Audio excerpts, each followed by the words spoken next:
آخر کیوں نہیں کیا فائز نے حریم کی باتوں پر بھروسہ؟ ویسے تو وہ کہتا تھا کہ وہ جان چھڑکتا ہے اور جان سے زیادہ محبت کرتا ہے حریم سے، لیکن بھروسہ نہیں کیا۔ ایسی محبت کیسی جس میں بھروسے نام کی کوئی چیز ہی نہیں؟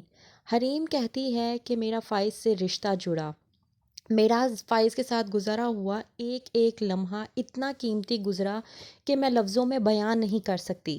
مجھے فائز نے ہر قسم کی خوشی دی، مجھے سکون دیا، محبت دی، لیکن یہ تصویر کا صرف ایک رخ تھا۔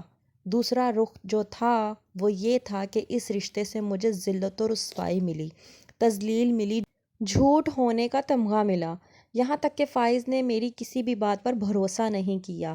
کیا ہی ملا ہے آخرکار مجھے اس رشتے میں؟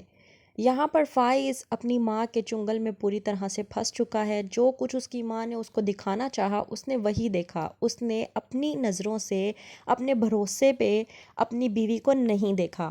حریم کہتی رہی میرا کوئی قصور نہیں، میں نے کچھ نہیں کیا، لیکن کہکشاں کی باتوں میں آ کر فائز نے کیا بھروسہ نہیں حریم کا، اور چھوڑ دیا حریم کو، اپنی زندگی سے نکال دیا۔ حریم گڑ گڑاتی رہی لیکن کسی نے بھی حریم کی بات نہیں سنی۔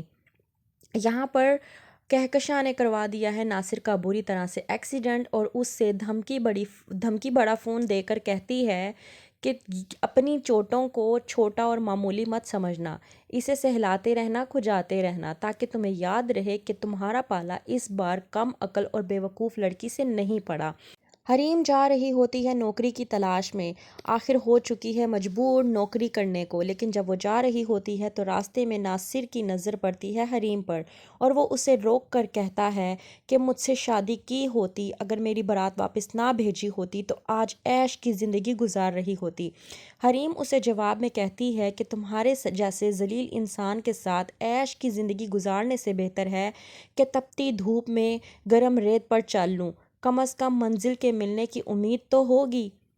دوسری طرف حریم کے والد غصے میں جاتے ہیں کہکشاں کے پاس، اس کے والد کے پاس، ان کو کہتے ہیں کہ مجھے فائز سے بات کرنی ہے۔ وہ زور زور سے چلاتے ہیں فائز جب آتا ہے تو وہ اس کو سمجھانے کی کوشش کرتے ہیں کہ تمہارے سامنے حریم کو غلط بیان کیا گیا ہے، تمہارے ساتھ فریب چلا گیا ہے، تم لوگوں کو ایک جھوٹ اور مکار کی دلدل میں پھنسایا جا رہا ہے، اس دلدل میں مت پھنسو، تم اپنی زندگی برباد کر لو گے۔